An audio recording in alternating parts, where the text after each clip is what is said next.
부활절인 오늘 우리는 한 여인의 이야기를 잠깐 살펴보고자 합니다. 2000년 전에 살던 한 여인. 그러나 이건 단지 그 시대 그 여인뿐만 아니라 그 한 개인의 이야기가 아니라 오늘 우리의 이야기일 수도 있습니다. 그 여인의 이름은 막달라 마리아입니다. 성경은 이 여인의 삶을 구구절절 설명하지 않습니다. 대신에 누가복음 8장 1, 2, 3절에 보면 짧게 이렇게 기록합니다. 7 귀신이 나간 여인이다. 여인에 대한 많은 설명이 없습니다. 짧지만 아주 강렬한 정보. 7 귀신이 나간 여인. 우리는 짐작할 수 있습니다. 여러분, 사람이 귀신 들린다는 건요, 그것도 7마리의 귀신이 들린다는 것은 큰 아픔, 큰 상처, 큰 학대, 큰 고통이 마음을 완전히 망신창이가 되게 만들고, 그래서 습관적으로, 상습적으로 그 자기 학대,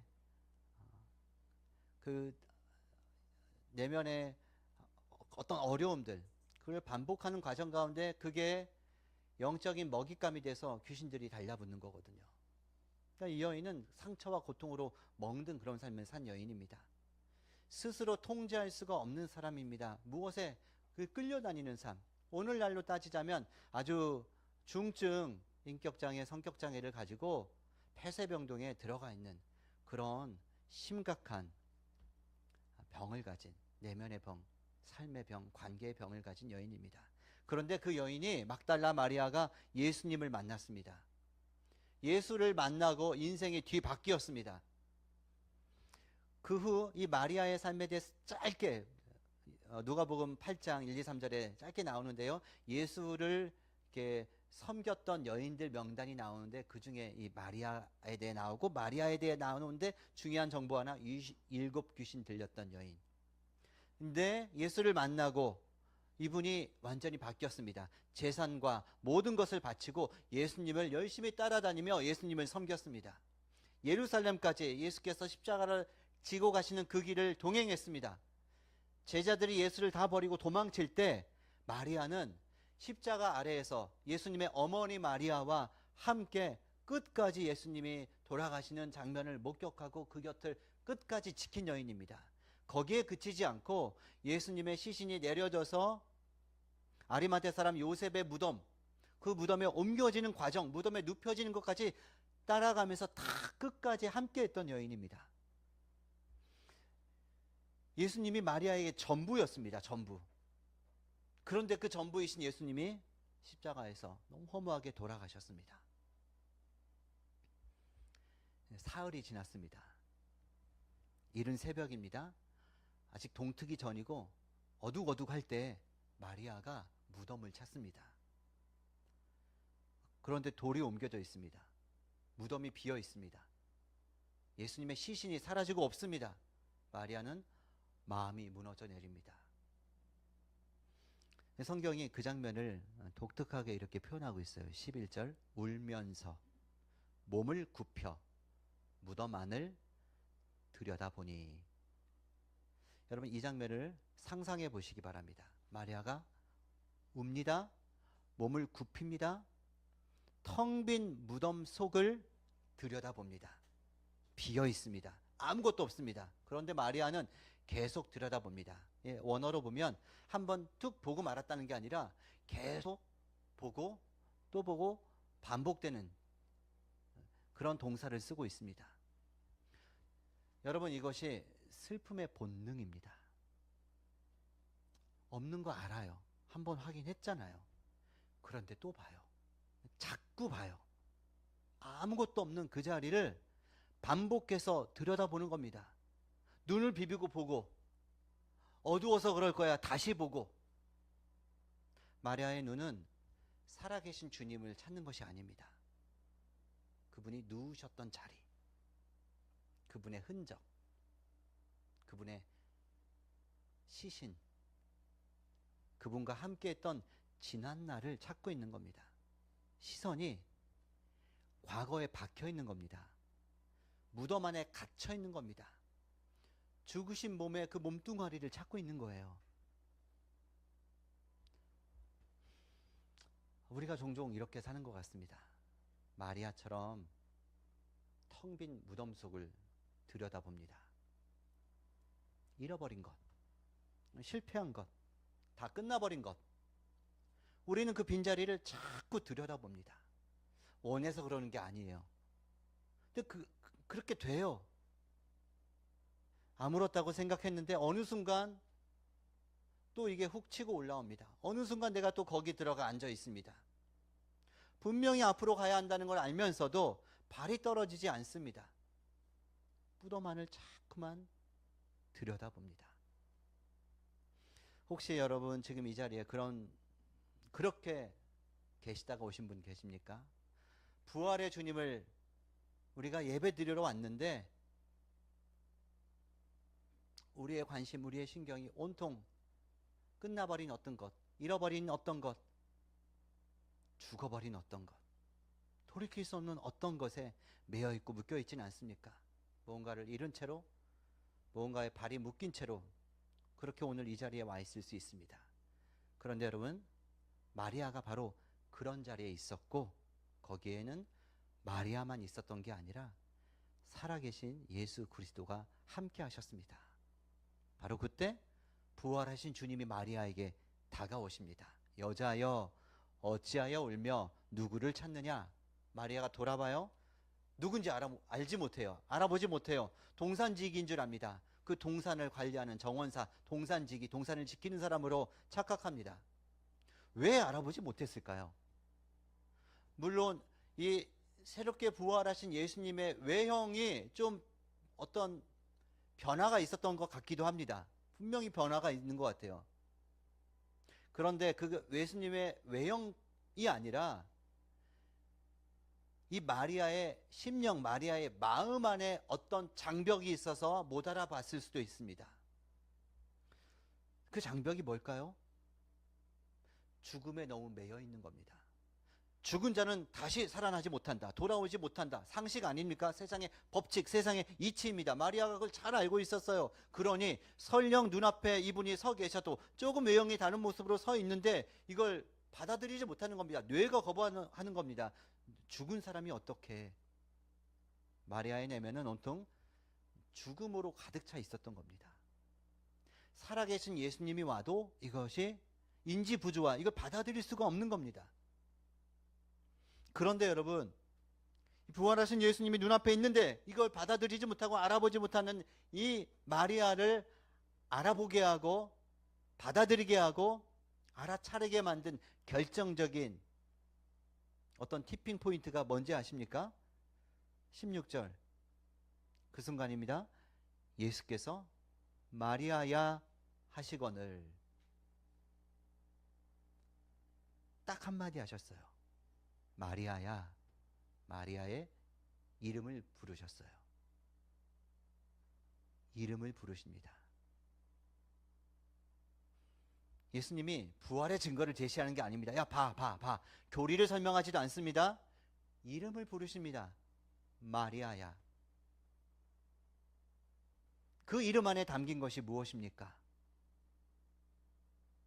그 이름 안에 담긴 것이 무엇입니까?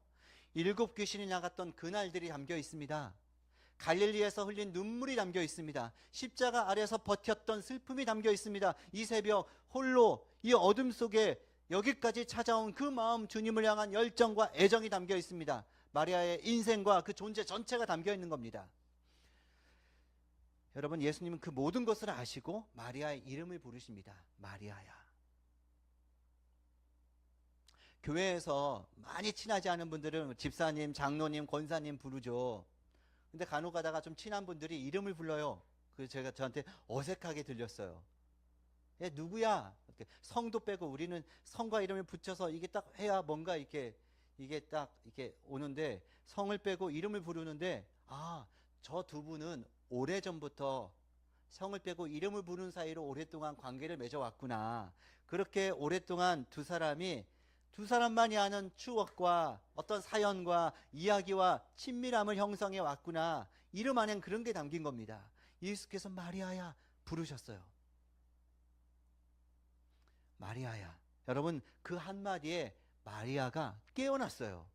마리아가 예수님을 알아봤어요. 마리아가 눈물이 멎었어요. 마리아가 돌아섰어요. 그 한마디에 죽음의 세계가 무너지고 그 한마디에 생명의 세계가 열렸습니다. 라보니, 선생님. 여러분, 이것이 부활입니다. 부활은요, 머리로 납득하는 사건이 아닙니다. 가슴으로 듣는 사건입니다. 나를 아시는 이분이 내 이름을 부르는 사건. 그 음성 앞에서 아무리 두꺼운 슬픔도 아무리 단단한 절망도 힘을 잃는 겁니다. 여러분, 부활은요, 온 우주를 뒤흔든 사건입니다. 죽음의 법칙을 깨뜨린 사건입니다. 역사가 둘로 쪼개진 날입니다. 이보다 큰 사건은 없습니다. 그런데 이 엄청난 우주적 사건이 어떻게 시작되느냐?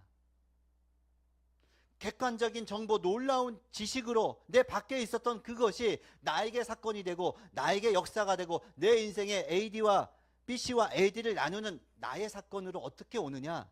그것은 동산 한곁에서 울고 있는 한 여인의 이름을 부르는 것으로 시작합니다. 마리아야. 한 사람의 이름을 부르는 것. 부활은 우주적 사건이면서 동시에 지극히 개인적인 사건입니다. 주님을 개인적으로, 인격적으로 우리의 이름을 부르십니다. 건이야, 태훈아, 경찬아, 형제들만 부를게요. 시간 관계상 이름을 부르십니다. 그 음성을 들으면서부터 진정한 부활 신앙이 시작되는 겁니다. 여러분, 부활 신앙은요, 신학을 배운다고 생기는 것 아닙니다. 부활의 증거를 수집한다고 생기지 않습니다. 선행을 많이 한다고 생기지 않습니다. 내 이름을 불러주시는 살아계신 하나님의 음성을 들을 때부터 생기는 겁니다. 전 우주적 사건이 나의 사건이 되려면 내가 그 음성을, 그 내적 음성을 개인적으로, 인격적으로 체험해야 합니다. 제가 이 입교자, 세례자들에게 집요하게 그걸 캐물었어요. 집요하게 그 사건이 있는지. 이 친구들이 복음을 체계적으로 몰라요. 그래서 제가 볼 때는 좀 아쉬워요. 아쉬웠어요.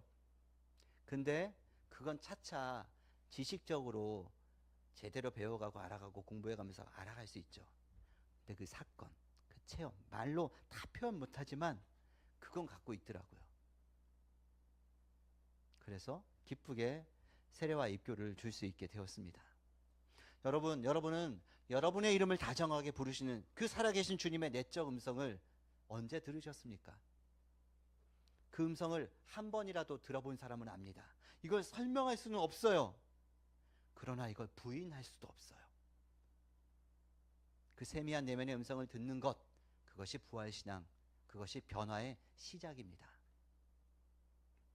자, 그렇게 마리아가 주님의 음성을 듣고 알아차립니다. 그리고 그때부터 마리아가 사명이 생기는 겁니다. 오늘 그 이야기가 이어지는데요. 마리아가 주님께 달려들어요. 주님을 붙잡으려고 합니다. 당연한 반응이죠. 얼마나 보고 싶었겠습니까? 죽은 줄 알았던 분이 살아서 내 앞에, 눈앞에 와 있는데 얼마나 반가워요. 둘만의 친밀한 관계가 형성되어 있지 않습니까? 그래서 달려듭니다. 붙들려고, 이분을 와라 끌어안으려고. 마리아가 나쁜 일 하는 거 아니잖아요. 그런데 주님이 말씀하셔요. 나를 붙들지 말라. 나를 붙들지 말라. 왜일까요? 이 부분을 좀 잠잠히 묵상해 보시기 바랍니다. 마리아가 붙들고자 했던 것은 나의 예수님이죠. 나와 친밀한 관계를 형성해온, 나와 둘만이 아는 특별한 관계, 나의 귀신을 쫓아내면서 나와 마주쳤던 그 눈물, 나의 섬김을 기쁘게 받아주시고 친근하게 나를 대해주셨던 그분의 그 인격적인 부분들, 여러 나와 함께 온 우리 둘만의 영적인 우정, 그 친밀함, 나의 예수님, 더 나아가 나만의 예수님, 내 곁에, 내 손에 닿는 곳에, 내가 볼 수 있는 자리에 계시는 분, 곁에 머물게 하고 싶고 내가 소유하고 싶은 분, 나만의 예수님. 그 마음, 진실된 마음이고 귀한 마음입니다. 그러나 그 방식으로는요, 여러분, 예수님이 진정한 예수님으로 계실 수 없습니다. 한 사람의 무덤 안에만 머무는 분이, 한 사람의 개인의 관계 속에서만 머무는 분이 어떻게 온 세상의 주님이 되겠습니까? 주님은 이 마리아의 사랑을 거절하는 것이 아니라 그 사랑을 더 확장시키는 겁니다. 더 크게 하시려는 겁니다.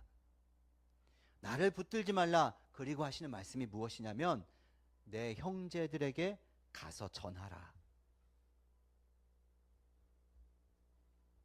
내 형제들에게 가서 전하라. 막 낙심에 빠져서 무덤 속을 계속해서 들여다보던 여인이 보냄을 받는 겁니다. 가서 전하는 자로. 세상으로 보냄받는 겁니다. 아직도 이 놀라운 부활 소식을 모른 채 죽음의 현실에 갇혀 살고 있는 안타까이 낙심하여 있는 제자들에게 파송을 받는 겁니다. 슬픔이 사명이 되는 겁니다. 눈물이 선포가 되는 겁니다. 마리아는 예수님의 부활을 전하는 첫 번째 증인이 되었습니다.